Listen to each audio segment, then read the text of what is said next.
Bonjour tout le monde, bienvenue à une nouvelle vidéo concernant le repêchage 2022 de la Ligue nationale de hockey. Mon nom est Pascal de toursurlehockey.com et du TSLH Podcast. La vidéo qui suit va vous exposer ma façon de penser ou juste mes observations concernant le top 3 du repêchage 2023. Le top 3 consensus si on veut. Est-ce que je veux parler ici strictement du Canadien? Non, je veux parler des espoirs. Virer l'objectif vers les espoirs. Pas les comparer un envers les autres, mais parler de chacun d'eux, de leur plus, de leur moins. C'est vraiment ça mon but pour cette vidéo-là, de juste vous exposer mon opinion. Depuis le début de la saison, j'ai Shane Wright premier, j'ai Cooley deuxième et Slavkovski dans mon top 10. Fin de la saison, Slavkovski, je l'ai troisième. C'est pas parce que je l'ai troisième que je le déteste par rapport aux deux autres. C'est vraiment pas ça. Comment que je construis ma liste, c'est par préférence, j'évalue que ce gars-là a un meilleur plafond ou une meilleure chance d'atteindre son plancher. Pour être un meilleur professionnel, c'est comme ça que j'évalue les joueurs. Faut que je mette un peu aussi d'évaluation du risque qui floppe ou qui n'atteigne pas un potentiel élevé dans une équipe de hockey, dans le fond, qui n'atteigne pas un rôle élevé dans une équipe de hockey. Donc, Wright premier, ça veut dire quoi? Ça veut dire que moi, selon mes observations, j'évalue que Shane Wright représente un faible risque de flopper, puis un bon risque d'atteindre un très bon niveau dans la Ligue nationale de hockey. Cooley, j'ai le deuxième. Je l'ai pas 36e, j'ai le deuxième. J'adore ce joueur-là depuis le début de la saison. Un gars électrisant, offensif. Je l'ai deuxième. Pourquoi je l'ai en dessous de Wright? Un peu plus de finesse que Wright. Un peu plus de chance qu'il floppe, mais je pense pas qu'il va flopper. Vraiment pas. C'est un centre. Ce gars-là, il va jouer dans la Ligue nationale de hockey. Mais plus de risques que Wright. Donc plus bas. Mais est-ce qu'il y a un plafond plus élevé? Probablement. Mais son plancher est plus bas. Slavkovski, plancher très haut. Plafond un peu moins haut, mais beaucoup d'impondérables. Donc, c'est la raison pourquoi j'ai 1, 2, 3, ces trois-là. Mais là, je vais vous parler plus en détail de chacun d'eux. Je vais commencer par Logan Cooley. Cooley, un Américain, un centre, né à Pittsburgh, 4 mai 2004, 18 ans, 5 et 10, 181 livres. Je pense qu'il est à 5 et 10 et demi. Donc, il y en a plusieurs qui parlent de Cooley comme un ailier dans la Ligue nationale de hockey. Non. Ce gars-là, c'est pas un ailier. C'est un centre, un vrai. Il pourrait jouer comme ailier. Ça pourrait, là. C'est bien correct. Mais non. C'est un centre. C'est comme ça que je le vois. Donc, j'y vais dans la finalité, là, dans la fatalité, mais non. Ça pourrait être un ailier. Mais moi, je le vois comme un centre. Donc, il y a 75 points en 51 matchs. N'oubliez pas que la deuxième dans Elite Prospect, le 24 matchs, 13 buts, 23 passes, 36 points, est inclus dans le 51 matchs. Donc, il n'a pas joué 75 matchs, il n'a pas scoré 40 buts, il a scoré 27 buts dans la USHL avec USHL et tous les matchs qu'il va jouer contre la NCAA et tout, là. 27 buts, 48 passes, 75 points. Un très bon joueur de hockey. Dès qu'il a la patin sur la glace, tu le sais que c'est lui. En plus, son nom est malade. Logan Cooley. Il y a un nom de vedette déjà. Donc, c'est sûr que tu vas l'avoir où dans ta liste. Non. Donc, dès le début de la saison, c'est le premier joueur de la cohorte 2021-2022 que j'ai scouté. C'est le premier joueur. Et dès le départ, j'étais comme, hey boy, ça commence bien. Au début de la saison, c'est un gars que j'évaluais très bon dans sa zone, très bonne mobilité, des bonnes mains, une bonne vision, un taux de responsabilité élevé sur la glace. Mais l'offensive, je me questionnais beaucoup parce qu'il ne ressortait pas beaucoup dans les matchs que j'écoutais dans les championnats internationaux. Je ne me rappelle pas si c'est le Showcase ou le Four Nations. Je ne me rappelle pas c'était lequel des deux. J'ai pas regardé mes notes avant. Ben, je n'ai pas besoin de regarder mes notes, je les connais très bien. Là. Mais j'avais beaucoup aimé son tournoi. Et toute la saison, il m'a juste prouvé que l'offensive, c'était pas un problème. Un gars qui va baser son jeu sur sa vitesse élite, sa vision. Pas le meilleur des tirs, pas super dangereux avec son tir, mais il a les mains vraiment vives. Il n'a pas peur d'aller dans le trafic et de battre le gardien de but avec un tir précis, avec un petit mouvement de main pour changer son angle. Donc, assez trompeur, que ce soit par la création de jeu ou l'élan pour amener les rondelles au filet. Est-ce qu'il pourrait créer plus de chaos par amenant plus de jeu au net? Oui, mais c'est pas sa façon de jouer. Sa façon de jeu, c'est la rapidité et de mêler les défenseurs.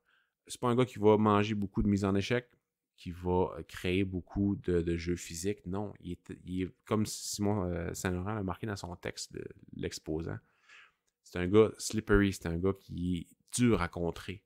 Parce qu'en plus d'être rapide, il analyse le jeu à haute rapidité et il va faire les actions en conséquence rapidement. Donc ça, c'est une très bonne façon de voir les choses pour te dire que ce gars-là va être capable de jouer dans une salle de hockey et d'avoir un impact. En gagnant de la maturité, la masse physique, la masse corporelle, c'est clair qu'il va être plus fort. Il va être encore plus rapide, il va avoir un meilleur tir, il va juste être meilleur. Il faut qu'il apprenne à simplifier son jeu. Il faut qu'il apprenne à jouer plus professionnel au lieu de faire souvent du stock de junior. Mais c'est pas un défaut à 18 ans dans une ligue junior avec des chums, dans une équipe élite comme le programme américain, de faire de la flamboyance. Il l'a dit au Combine, il veut être le meilleur joueur, il veut flasher, il veut faire des beaux jeux offensifs pour montrer qu'il est capable. Puis c'est bien correct parce qu'il ne met pas son côté défensif non plus hors de la traque. Il pourrait y avoir des améliorations. Ça, c'est sûr et certain, mais moi, je le vois comme un bon gars dans sa zone. Il va être aussi rapide dans sa zone. Mais il n'y a pas de physique, là, pas vraiment. Mais il est très impliqué pour la récupération de rondelles puis pour backer ses défenseurs. Mais c'est sûr qu'il aime ça transporter la rondelle. Ça, c'est une de ses qualités, donc il faut qu'il l'exploite. Il a des bonnes mains capables de déjouer n'importe qui ou bien les contourner. Fait que c'est sûr qu'il faut qu'il exploite ça. Niveau statistique, dans le programme américain strictement, il est 6e pour les hits. Donc c'est un gars quand même impliqué, mis en échec, mais ils n'ont pas beaucoup d'impact, ces mises en échec. C'est souvent des mises en échec que ça ne créera pas de perte de rondelle chez l'adversaire. 4e pour les tirs dans l'enclave. Donc il va visiter l'enclave, mais c'est pas un gars qui va rester là puis manger des coups de bâton. Non, il va passer par là pour faire il va s'avancer, il va faire les tirs de l'enclave. Puis c'est correct. C'est pas son rôle, c'est pas un power forward. C'est un gars qui va fabriquer des jeux puis qui va faire des jeux spectaculaires. Au niveau des tirs dirigés vers le net, il est 6e. Des passes dans l'enclave, 2e. Premier chez les attaquants. Pour le jeu sur powerplay, il est premier, 2e mais dans l'équipe, mais premier chez les attaquants. Pour le jeu en désavantage, il est 11e, mais 5e chez les attaquants. Donc, c'est pas son rôle principal, mais il est capable. Au niveau des puck battles, donc tout ce qui implique de voler la rondelle à un adversaire ou de se faire voler. Donc, tout ce qui implique qu'un adversaire par rapport à un gars qui t'implique toi et l'adversaire avec une rondelle qui va créer une perte ou un gain de possession, ben, il est 2e dans l'équipe. Donc, un gars qui a souvent la rondelle, que l'adversaire va souvent mettre de la pression pour y voler ou qu'il va aller la chercher en récupération. Au niveau des chances de marquer, il est 5e. C'est normal. Il va créer du chaos, il va aller dans l'enclave, il va faire de l'offensive, il va faire des chances de marquer pour lui et pour ses adversaires. Au niveau des récupérations de rondelles et la création de revirements, il est 11e dans l'équipe. C'est pas nécessairement son rôle de faire ça. En défensive, il va plus être celui qui va recevoir la passe pour faire la sortie de zone et l'entrée de zone que lui qui va aller récupérer la rondelle pour l'envoyer à un coéquipier qui va monter la rondelle. Non, c'est pas ça son rôle à lui. Lui, c'est vraiment la transition. Au niveau des touches de rondelle dans l'année, pour l'équipe, il était 2e. Pour les entrées de zone, les entrées de zone, il est premier dans l'équipe. Donc, comme je disais, c'est lui qui va s'occuper de la transition. Pour les déjoues, dans le fond, tout ce qui implique une feinte ou un mouvement pour te défaire d'un adversaire, il est premier dans l'équipe. 5e pour le nombre de buts que l'équipe va scorer pendant que tu es sur la glace. Et 4e pour le nombre de buts que l'adversaire va scorer. Fait que tu sais, il est là souvent quand ton équipe compte, mais il est là aussi souvent quand l'équipe adverse compte. C'est normal. Ça ne veut pas dire que c'est lui la raison principale qu'il y a eu un but contre son équipe. C'est pas ça pantoute. Il est juste là souvent. Mais si tu as beaucoup si tu as beaucoup de temps de jeu, c'est normal. Ça va. Tout le monde de premier trio sont hauts dans cette catégorie-là. Ça ne prend pas en compte s'il y a eu un impact sur le jeu négatif ou positif. Il est là, ça fait 1. C'est ça. Donc, c'est un des meilleurs joueurs du repêchage. Moi, je le vois comme le deuxième meilleur joueur. Ça pourrait être le premier. J'aurais aucune misère que le Canadien le prenne parce que c'est un joueur complètement différent de Suzuki, comparativement à Wright qui y ressemble beaucoup. Est-ce que je vois premier centre dans le national de hockey? Moi, oui. Moi, je vois premier centre. Il y en a qui ne le voient pas premier centre parce qu'il a un petit gabarit. Mais si tu le mets avec des joueurs de gros gabarit ou qui sont plus à papier sablé, rugueux, j'ai aucune misère à le voir premier centre. Dans le Canadien de Montréal, c'est sûr que tu ne le mets pas avec Cole Caulfield, mettons. Mais Anderson, des joueurs un peu plus gros, si tu vas repêcher un autre joueur plus gros, c'est sûr que ce gars-là va être capable de t'amener à un autre niveau. Fait que moi, que tu prennes lui, Wright ou Slavkovski, j'ai aucune misère. C'est un excellent joueur de hockey. Prochain joueur que je voulais vous présenter, Juraj Slavkovski, hein, le fils illégitime de Mathias Brunet. Et avec raison, c'est un excellent joueur de hockey. Le Slovaque, un power forward, né le 30 mars 2004, 18 ans. Slovaquie, comme j'ai dit, c'est un ailier gauche, 6 pieds 4, 218 livres. Peut jouer à droite aussi, il n'y a pas de problème selon moi. Là. Son style de jeu fait en sorte qu'il peut jouer dans n'importe quelle aile. Mais je ne le vois pas comme un centre. Vraiment pas comme un centre. Je pense que ça serait réduire un peu son impact sur le jeu. Il n'a pas les qualités pour jouer au centre. C'est vraiment son impact le plus important, à mes yeux, serait d'être ailier dans le national de hockey. Donc, c'est ça qui est ça. Au niveau des statistiques, ça a moins bien été qu'on pensait dans les gars. Donc, 5 buts, 5 passes, 10 points dans la Sarja, dans le fond, la Ligue junior de Finlande. 6 buts, 12 passes, 18 points en 11 matchs.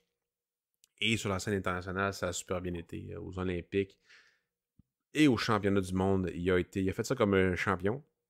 Et c'est ce qui a fait sa réputation au niveau de la fin de saison, qui a monté dans toutes les listes. Et qu'on voit premier chez certaines listes. J'ai aucune, comme je disais au début de la vidéo, j'ai rien contre le fait de mettre Juraj Slavkovski premier, en raison de toutes les impondérables qu'il amène. Ce genre de joueur-là est rare. Donc, il y a une valeur élevée dans un repêchage, surtout un repêchage qui a plusieurs qualifs faibles. Moi, je pense que c'est un très bon repêchage, selon moi. Est-ce que lui, l'année prochaine, va être meilleur? Oui. Lui, l'année prochaine, est un des meilleurs repêchages, probablement des 20-25 dernières années. Donc, il ne faut pas comparer les années à l'autre. C'est un excellent joueur dans ce repêchage-ci qui va aider n'importe quelle équipe de la nationale de hockey. Est-ce qu'il va faire 80-90 points? Pas sûr. Je le vois comme un gars de 30-30, un gars de 60 points, mais qui amène du physique, qui amène de l'intelligence, du patin. C'est pas le gars le plus mobile, là, mais c'est une locomotive. Quand il patine, ben, il est dur à arrêter. Le long des bandes, il est physique. Pas le gars qui va faire plus de mise en échec, j'aimerais ça, mais c'est pas son style de jeu. C'est plus un gars de finesse, un gars de... Pas nécessairement de finesse, mais c'est pas un gars qui va nécessairement punir l'adversaire. Il va le dominer physiquement, il va gagner ses mises en échec, il va gagner ses 1 contre 1 par des mises en échec, mais c'est vraiment plus par de la force brute qui va gagner ces 1 contre 1. Capable de déjouer, il a vraiment des bonnes mains pour un gars de sa grosseur. Une vitesse aussi qui est appréciable. Pourrait être mieux, mais ça pourrait être vraiment pire. Sa technique est quand même bonne. Quand on le regarde jouer, on l'a dit en début d'année, il me fait penser beaucoup à Jaromir Jagr. Moi aussi, je pense que c'est Simon Servant qui t'avait parlé en premier sur le podcast, puis je suis d'accord avec lui. Le gars qui va patiner avec ses hanches beaucoup, avec les fesses vraiment sorties, mais le tronc assez haut. Il ressemble beaucoup à Jagr quand il joue. Je ne compare pas le talent de Slavkovski et Jagr. C'est pas ça que je fais en ce moment, mais juste quand on les regarde jouer, c'est comme il me fait penser à Jagr quand il joue. Bref. Cet espoir-là, il est tannant parce que justement, quand on regarde les stats, c'était pas très élevé en Liga. Mais son rôle en Liga n'était pas de produire. Il ne jouait pas beaucoup dans des situations offensives, mais réussissait à créer de l'offensive pareil. Et c'est ça qui est très bien. A manqué de finition. Ça, on peut y reprocher. Ça, c'est sûr qu'il a manqué de finition. Est-ce qu'on peut avoir un doute sur son lancer? Je pense que oui. il est pas. L'arsenal est pas super diversifié. Il déclenche pas assez vite son lancer. Donc, physiquement, l'air mature, mais au niveau de la finition de ses capacités physiques, il y a un petit gain à prendre. Est-ce que je le laisserai dans la Liga l'année prochaine? Oh non! Non, non, non, non. Je l'amènerai dans la Ligue américaine le plus rapidement possible pour le développer là, dans un style nord-américain, parce que c'est ça qu'il faut qu'il fasse. Est-ce qu'il pourrait laisser une année de plus? Oui, mais sérieusement, je veux qu'il s'en vienne dans l'Amérique du Nord le plus rapidement possible. Je ne suis pas au courant de son contrat, j'aurais dû regarder avant, mais c'est pas la fin du monde. Je pense qu'il y a sûrement quelqu'un qui va me corriger dans les commentaires. Bref, il pourrait jouer dans la nationale aussi l'année prochaine. C'est un des gars les plus proches de la nationale de hockey, mais j'ai peur de son offensive personnellement. Il y a des gars qui ont produit pas mal plus que lui, qui quand ils sont arrivés en Amérique du Nord à 20 ans, ils ont pogné un maudit mur. On a un bon exemple dans Canadien de Montréal d'un gars à 18 ans qui a produit quand même correct en Liga, qui est arrivé en Amérique du Nord, puis qui a pogné un maudit mur à sa deuxième année. J'aimerais qu'il prenne plus confiance en ses moyens. Mais ça m'a l'air d'un gars assez confiant. 6 pieds 4, 220 livres, comment tu peux y reprocher? Physiquement, il est mature. Fait que, d'après moi, il est pas mal plus fort que plusieurs hommes de la nationale de hockey. Mais j'ai mes doutes. J'aimerais ça qu'il prenne une année de plus dans la Ligue américaine ou dans un autre circuit pour se développer physiquement.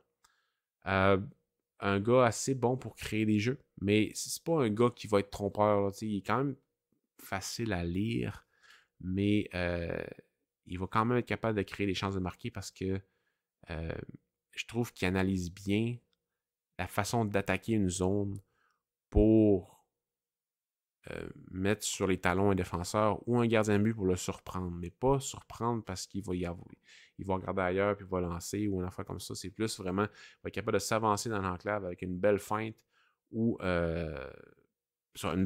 contourner ou peu importe un placement de rondelle à un adversaire qui va y renvoyer parce qu'il va être bien placé après. Donc, il y a une bonne gestion de rondelle, ce joueur-là. Je pense que c'est quand même assez sous-estimé sur la toile, cette gestion de rondelle-là et d'offensive, de son positionnement d'offensive et de la passe, comment il va créer de l'offensive. J'aimerais ça qu'il soit plus physique, mais il est capable. Mais c'est pas nécessairement le rôle de la Liga. Statistiquement parlant, dans la Liga, chez des joueurs de 2000 à 2006, donc 43e pour le nombre de mises en échec, 9e pour les tirs de l'enclave, 15e pour le nombre de tirs, 37e pour les passes dans l'enclave, 21e pour le temps en avantage numérique, 99e pour le temps en désavantage numérique, pour le nombre de puck battle, de bataille pour la rondelle, 7e. Donc, c'est un gars qui va quand même avoir la rondelle souvent sur la palette, qui va être impliqué vers l'offensive, la sortie de zone aussi. Puis, il n'a pas peur de faire son chemin, en fait. Fait que c'est sûr qu'il va avoir l'algorithme va détecter beaucoup de puck battle pour lui. Et c'est une bonne chose parce qu'il est capable de gagner, mais il est en bas de 50% si je me souviens bien. Mais des fois, c'est pas vraiment une défaite au niveau de la perte de rondelle parce que c'est un de ses coéquipiers qui va la prendre. Donc, cette statistique-là, je m'en sers juste pour voir, OK, par rapport aux autres, est-ce qu'il est impliqué souvent avec la rondelle, avec les adversaires? Oui, parfait. Est-ce qu'il gagne ses batailles? Ça, c'est plus avec les yeux que tu vas être capable parce que l'algorithme n'est pas tout le temps précis. On a des chances de marquer, il est 13e. 13e, malgré le fait qu'il n'y ait pas 60 matchs. 55 matchs, incluant les séries. C'est très bon. C'est très bon, ça. C'est un gars qui va, comme je disais, qui va se créer l'offensive, qui va attaquer l'enclave. Donc, c'est sûr qu'il va avoir beaucoup de chances de marquer, mais il n'y a pas beaucoup de buts. Donc, petit problème au niveau du tir, selon moi, il y a la façon de l'instinct de marqueur. Au niveau des takeaways, dans le fond, les récupérations de rondelles et la création de revirements, 15e, ce qui n'est pas mauvais. Personne n'en parle de ça. Personne ne parle du fait que c'est un bon joueur pour récupérer des rondelles et créer des revirements.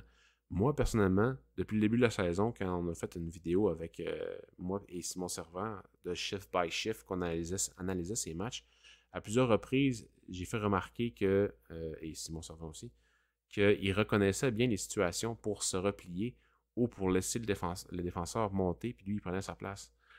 c'est un très bon joueur pour ça, puis il appuie ses défenseurs dans sa zone. Est-ce qu'il est un expert en défensive? Non. C'est une affaire, il faut qu'il améliore, ça c'est sûr, certain. Mais il est willing. Et ça, c'est une grosse qualité pour ce genre de joueur-là. Au niveau des fois qu'il va toucher la rondelle, dans l'année, il est 14e pour tous les joueurs de la Liga qui sont nés de 2000 à 2006. C'est excellent. C'est très excellent. C'est sur 120 joueurs en passant. Donc, ben, il adore toucher la rondelle en transition et en offensive aussi pour en créer.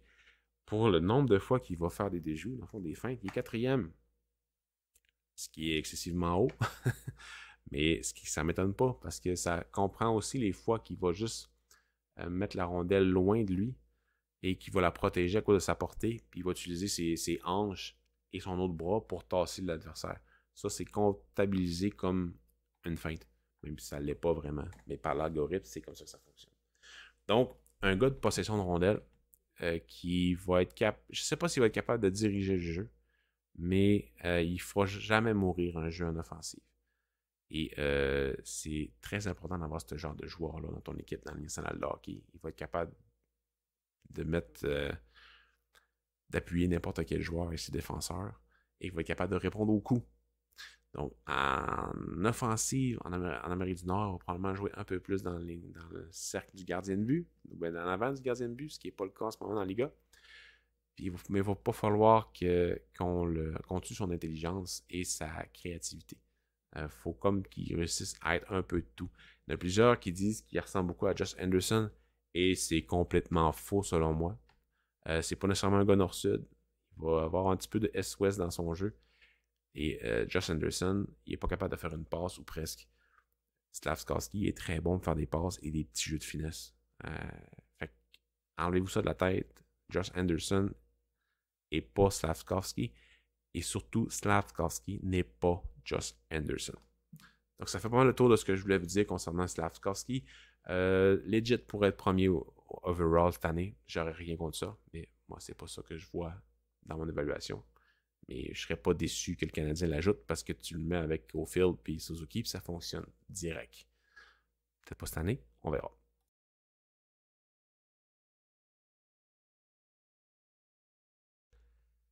Dernier joueur et non le moindre que je voulais aborder dans mes vidéos de profil, Shane Wright. Le possible choix des Canadiens à la séance le 7 juillet prochain. Probablement à 7 ou 8 heures, ça va être son nom qui va sortir. Je ne sais pas à quelle heure ça va commencer le repêchage. J'espère que vous avez eu vos billets pour le repêchage. J'espère aussi que je vais avoir le mien. Au moment que le montage de cette vidéo et l'ouverture vendredi, parce que là on est le 9 juin et non pas le 10. Bref, on verra bien. Donc, Shane Wright, qui est premier sur ma liste de fin de saison, qui a été dans mi-saison et au début de la saison aussi, joue dans la OHL pour Kingston, pour les Frontenacs de Kingston. Il est né le 5 janvier 2004, il a 18 ans. C'est un Canadien, il est centre, c'est un centre pur, 6 pieds, 198 livres, droitier, je pense qu'il est 6 pieds 1, il en a 6 pieds 1, il a grandi un petit peu. C'est pas un gars qui va jouer nécessairement comme un gros bonhomme, mais il a des bonnes capacités physiques pour absorber plus les contacts que pour les initier. Mais bon, bref, c'est pas vraiment de ça que je veux vous parler pour l'instant. Niveau statistique, c'est sûr qu'il y en a plusieurs qui ont critiqué ces statistiques. Au début de la saison, il y avait un contexte. C'est sûr qu'il ne jouait pas dans les meilleures situations offensives. C'était pas son rôle. Ça a été ça toute la saison. Mais après Noël, c'est sûr qu'il a été mis dans une situation qui lui permettait de plus produire.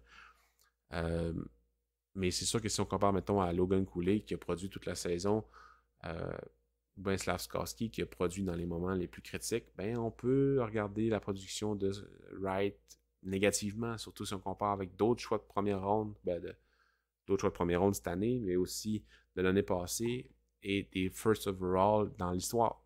94 points en 63 matchs, 33 buts alors qu'il y a un des meilleurs tirs du repêchage, 14 points en 11 matchs en playoff. Je comprends toutes les critiques. Il y a un contexte, mais m'amener le contexte doit avoir moins d'importance que ton talent pourrait en avoir. Donc, oui, il a joué avec des recrues. Oui, il n'y a pas eu de saison l'année passée pour lui. Il a juste eu un championnat des moins de 18 ans qui a dominé outrageusement, mais surtout dans les matchs contre des équipes faibles. Oui, il y a tout ça. Mais m'amener, faut pas trop regarder ça. Faut que le joueur se regarde dans le miroir et qu'il en donne plus. Ensuite, au niveau des critiques de son implication, je le dis depuis le début de la saison, c'est un gars cérébral qui s'affaire à jouer professionnellement, mais une m'amener, ton équipe, il faut qu'elle gagne des matchs. Oui, de jouer défensif, de jouer cérébral, de jouer ce qu'il faut être joué comme joueur de hockey, ça aide ton équipe à gagner. Mais ton talent offensif, ton intelligence, aussi va permettre à ton équipe de gagner des matchs de hockey. Kingston est une mauvaise équipe. Surtout au niveau de la relance, la défensive, on le dit depuis le début de la saison, les défensives de Frontenac, c'était de la merde. Les goalers aussi. Puis ton impact dans le jeu défensivement, même si tu te donnes que tu étais le meilleur joueur au monde défensivement, le fait que ton équipe, dans cet aspect-là, n'est pas bon, ben ton impact va avoir pas mal moins d'importance que si tu participes à l'offensive plus. Donc, maintenant, c'est correct de jouer défensif, mais ton talent exceptionnel doit se traduire par des points aussi, par des chances de marquer et tout. Et ça n'a pas été nécessairement ça le cas pour Shane Wright, et je comprends parfaitement tout le monde qui le critique. Mais je comprends aussi le monde qui veut le contextualiser et tout, trouver des raisons. Moi, je pense que la vraie réponse se retrouve entre les deux. Le jeune aurait pu plus en donner. Mais dans cette situation-là, c'était plus dur. Mais maintenant, il faut que tu t'adaptes. Puis il faut que tu en donnes un peu plus. Donc, il y a sa part de responsabilité.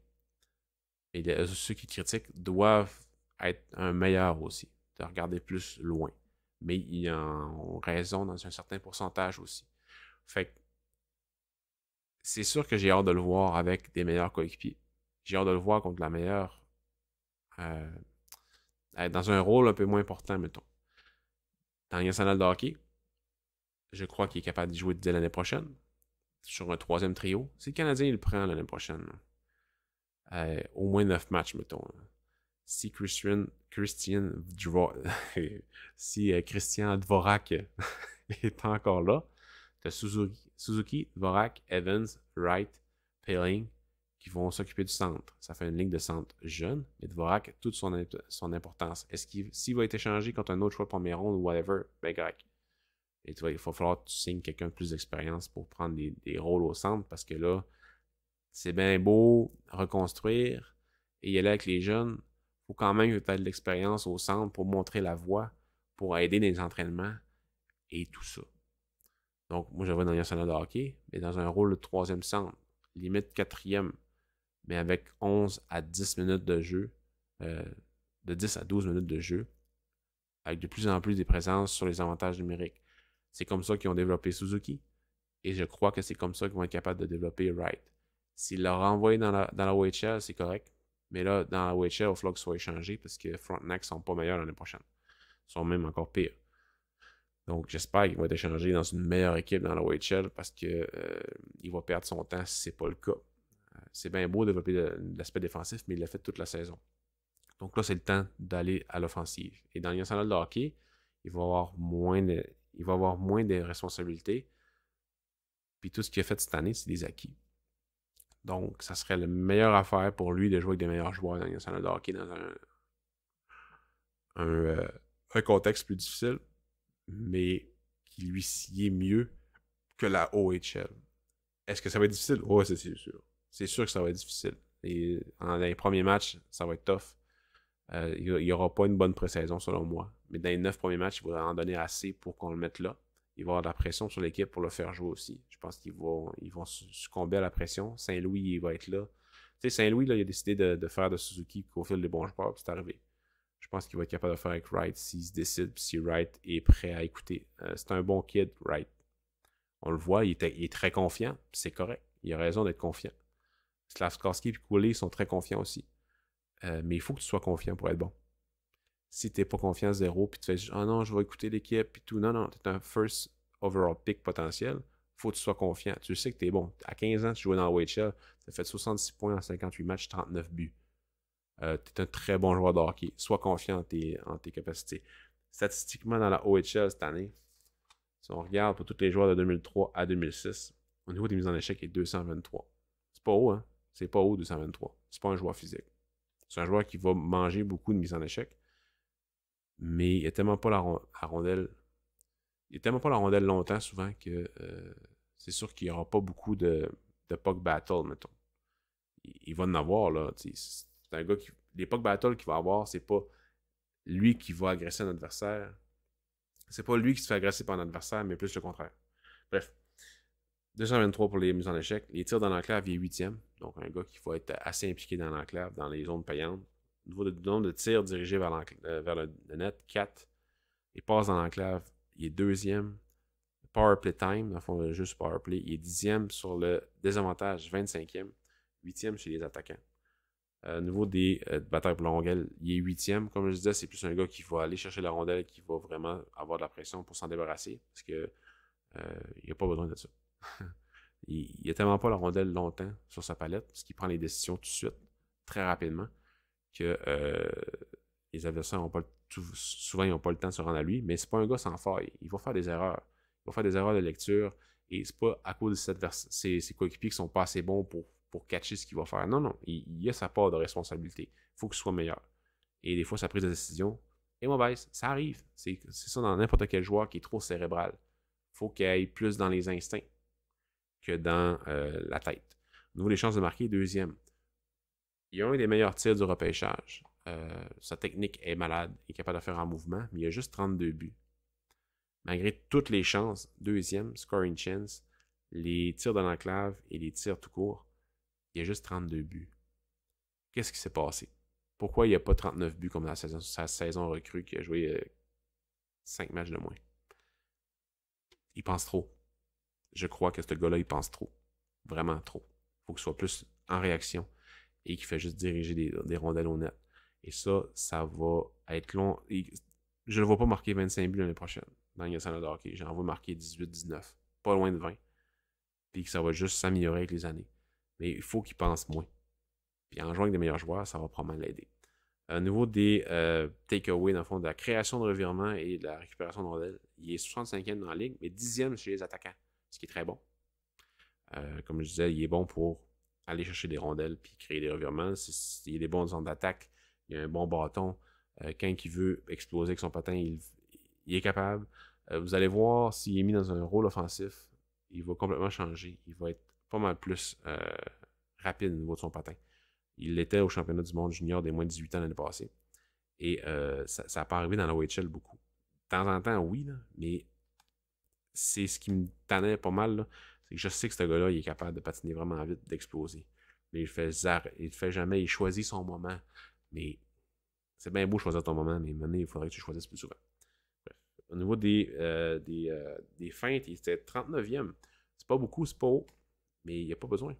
Il prend la décision avant que le gars se rende à lui. Donc, pas besoin de déjouer. C'est déjà fait. La rondelle est déjà partie. Au niveau du nombre de buts, nombre de fois qu'il était sur la glace quand son équipe a marqué un but, il est 4e dans la ligue. Et 45e pour le contraire, en fond, quand il était sur la glace puis que l'équipe adverse a compté un but. 45e, c'est quoi ça veut dire? Le premier dans cette liste-là, c'est lui qui était là le plus souvent sur la glace quand une équipe score un but. T'sais, il joue quand même beaucoup en désavantage numérique, donc c'est normal qu'il soit souvent là sur la glace pour un but, mais 45e, c'est bon. En fond, plus c'est bas, plus c'est haut, mieux c'est pour ce classement-là. Bref, ça fait le tour statistiquement. Fait que moi, pour faire un résumé, peu importe laquelle le Canadien prend, je vais être content. Je vais l'encourager. Je ne vais pas faire mon fafan, c'est pas ça mon but. Je ne suis pas un fafan, je suis un fafan de hockey, de repêchage et de prospect. Puis ça donne que les Canadiens en ce moment, ben, ils vont aller chercher un très bon. Et peut-être que ça aurait été mieux l'année prochaine. Et ça va peut-être arriver l'année prochaine aussi. Vous allez voir, là, l'année prochaine, toute la saison, ben, ça va être Connor Bedard. Parce que c'est un joueur générationnel. Shane Wright, c'est pas un générationnel. Même si lui s'auto-programme générationnel, parce que lui, il est confiant. C'est correct. Ça me dérange pas. Mais il l'est pas. Connor Bedard était meilleur à 15 ans que Shane Wright va être à 19 ans probablement. J'ai checké les statistiques de tout ce que je vous dis, là, hit, tir dans l'enclave, tir. Connor Bedard, à 16 ans, c'est le meilleur dans la ligue de l'Ouest. À 16 ans. c'est un joueur incroyable. Fait que n'importe qui va faire une comparaison avec ce joueur-là, c'est pas juste. Ce qui est hot l'année prochaine, c'est que si t'as pas le premier pick overall, t'as Adam Fantilli, t'as Matvei Mishkov, t'as Tyler Benson, non, excuse, Zach Benson. J'ai dit Tyler plutôt dans la vidéo que j'ai enregistrée ce soir avec Matthew Savoy. J'ai dit Tyler Benson, mais c'est Zach. En tout cas, bref, l'année prochaine, toute qu'une année au niveau de l'offensive. Fait que là, il faut apprécier les joueurs que les Canadiens vont rajouter cette année. Est-ce qu'ils vont trader up? Peut-être. Est-ce qu'ils vont trader back? Peut-être. Mais c'est un bon repêchage. Il faut arrêter de le voir en diminuant ce repêchage-là. Bref, Slavkovski, Kool-Aid, Right, It's a Wrap. Très content d'avoir fait ces vidéos-là. C'était la dernière vidéo de profil que je voulais faire. Au début de la saison, je voulais en faire une trentaine individuelle, une quinzaine, vingtaine de minutes par espoir. Mais ça devient lourd, je crois, pour les auditeurs. Parce que, tu sais, quand tu décris un joueur de hockey, ça tourne en rond des fois. Quand tu décris Kool-Aid, quand tu décris un autre joueur qui est dans le même style, tu vas voir la même chose, puis tu vas dire la même chose. Donc, de faire des petites vidéos courtes de même, je pense que c'était plus intéressant. Est-ce que ça va être ça l'année prochaine? Peut-être. Je pense que je vais le faire. Je vais faire beaucoup de rapports d'observation. Je vais changer un peu ma façon d'écrire mes rapports d'observation. Je vais faire vraiment plus des rapports par match et non pas quasiment des profils comme je fais en fin d'année. Donc, j'espère que vous allez être à l'écoute et j'espère que vous allez profiter du repêchage cette année, le 7 et 8 juillet, qui est à Montréal. Si vous y allez, tant mieux. Si vous êtes à la télé, tant mieux aussi. Si vous l'écoutez sur le net d'un autre podcast ou peu importe, tant mieux. Moi, je vais être probablement sur place. Ayez du fun, encouragez votre équipe, encouragez les jeunes qui vont être ajoutés. Et nous, l'année prochaine, on va vous les présenter. On va faire des rapports d'observation de ces jeunes-là. Et fait que demeurez à l'écoute, partagez la vidéo, posez-nous des questions, lisez le site, Facebook, Twitter, YouTube. On est là à tous les jours. Donc, je vous remercie beaucoup d'avoir été là avec nous toute la saison. Et lâchez pas. Il y a encore du gros stock qui arrive jusqu'au 7 et 8 juillet, même pendant l'été aussi. Donc, je vous remercie beaucoup. Passez une bonne fin de journée.